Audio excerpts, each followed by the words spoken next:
আসসালামু আলাইকুম। আশা করি প্রত্যেকে ভালো আছেন। আমিও আল্লাহর রহমতে ভালো আছি। আমি আপনাদের মাঝে আরেকটি নতুন ভিডিও নিয়ে হাজির হয়েছি। আজকের ভিডিওটা অত্যন্ত গুরুত্বপূর্ণ।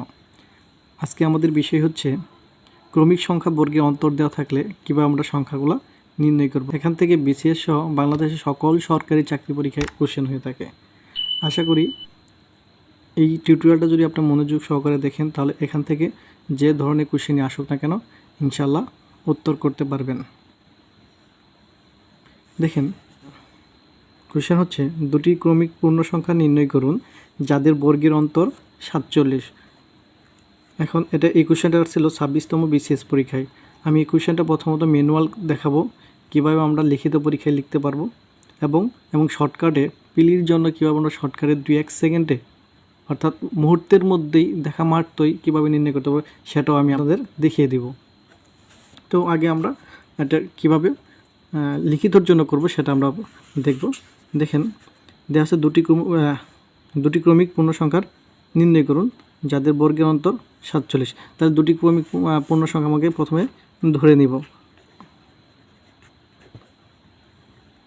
ধরি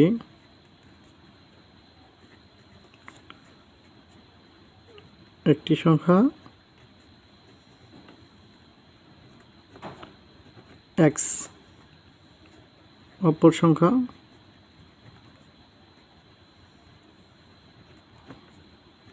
x প্লাস y।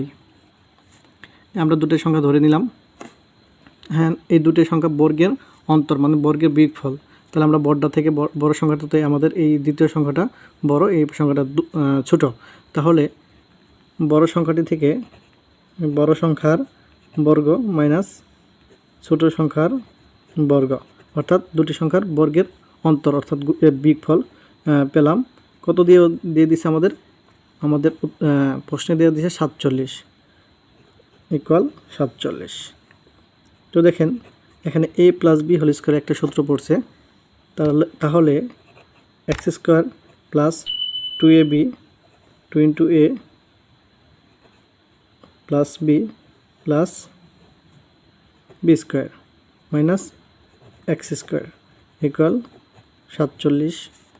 তাহলে দেখেন এই x স্কোয়ার মাইনাস আর এই x স্কোয়ার প্লাস চলে যাবে। তাহলে আমাদের থাকবে 2x প্লাস 1 বর্গগুলো 1 ইকুয়াল 47। তাহলে তারপরে 2x রেখে দিলাম, 47 এপাশে প্লাস 1 আছে, এপাশে এসে মাইনাস হয়ে যাবে। তাহলে 2 গুণ অবস্থা আছে, আমরা যদি এটা ওই পাশে নিয়ে যাই ভাগ হবে। তাহলে 47 থেকে 1 গেলে 47 ভাগ 2, অর্থাৎ এক্সের মান পাইলাম 46-এর যদি 2 দিয়ে ভাগ করি 23, এক্সের মান পেলাম 23। আমরা এক্সটা ধরে নিয়েছিলাম, একটি সংখ্যা এক্স ধরে নিয়েছিলাম। তাহলে একটি সংখ্যা যদি এক্স 23 হয় তাহলে অপর সংখ্যাটি হবে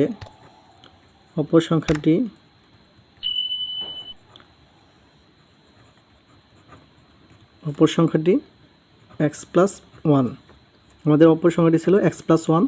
তাহলে এক্সের মান পেলাম 23 প্লাস 1 অর্থাৎ 24। এখন তাহলে আমাদের সংখ্যা দুটি কী হলো, একটি সংখ্যা পেলাম 23 আর একটি সংখ্যা 24। তাহলে 23 এবং 24 হচ্ছে আমাদের উত্তর। আমাদের উত্তর এখানে ক নাম্বার, 23 এবং 24। তো এটা তো আমরা দেখলাম লিখিত পরীক্ষায় কীভাবে আসবে, এভাবে করব। এখন আমরা দেখব শর্টকাটে পেলির জন্য কীভাবে 2-1 সেকেন্ডের মধ্যে আমরা করতে পারি। দেখেন, আমি আপনাদের জন্য শর্টকাট লিখে রাখছি। বড় সংখ্যাটি নির্ণয়ের শর্টকাটটি হচ্ছে যে অন্তরটা দেওয়া থাকবে বর্গের অন্তর প্লাস 1/2 এবং ছোটো সংখ্যাটির ক্ষেত্রে বর্গের অন্তরের সাথে 1 মাইনাস করে 2 দিয়ে ভাগ করে দিবেন। দেখেন এই ক্ষেত্রে দেখেন আমাদের বর্গের অন্তর দেওয়া দিয়েছিল 47। তাহলে বড় সংখ্যাটি হবে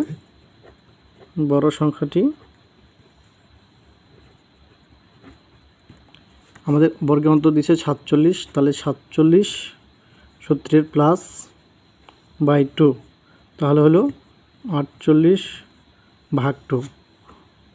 তাহলে বড় সংখ্যাটি 24। একইভাবে তাহলে ছোট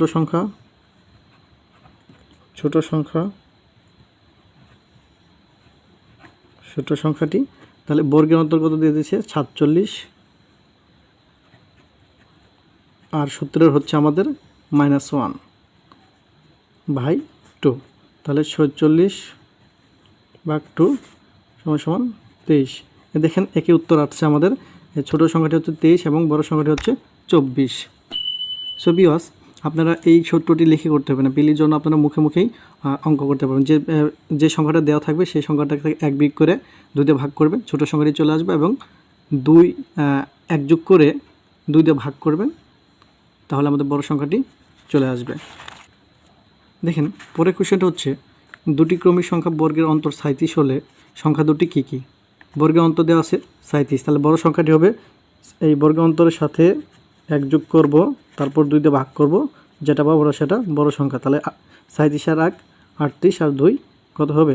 38 আর 2 দিয়ে ভাগ করলে 19। তার ছোটো সংখ্যাটি হবে 37 মাইনাস 1 ভাগ 2। ছোটো সংখ্যাটি হবে 1 বিয়োগ করে 36 ভাগ 2 18। তাহলে আমাদের উত্তর হবে 18 এবং 19। উত্তর আমাদের ঘ নাম্বার। তারপরে কোশ্চেনটা, দুটি ক্রমিক সংখ্যা বর্গের অন্তর 199 হলে বড় সংখ্যাটি কত? দেখেন এখানে শুধুমাত্র বড় সংখ্যাটি চাইছে। এটাও 22তম BCS পরীক্ষায় এসেছিলো। আমাদের 199 বর্গের অন্তর দেওয়া আছে, তাহলে 199-এর সাথে আমরা শুধুমাত্র বড় সংখ্যাটি নির্ণয় করছে। তাহলে বড় সংখ্যাটি নির্ণয় করতে হলে আমাদের 1 যোগ করতে হয় এবং 2 দিয়ে ভাগ করতে হয়, তাহলে 200 ভাগ 2, তাহলে উত্তর চলে আসবে 100। তাহলে উত্তর আমাদের খ নাম্বার। তো ভিউয়ার্স, আশা করি এই টিউটোরিয়ালটি থেকে আপনারা অধিক উপকৃত হবেন এবং যে কোনো চাকরি পরীক্ষায় কোশ্চেন আসলে মুহূর্তের মধ্যে আনসার করতে পারবেন। ধন্যবাদ।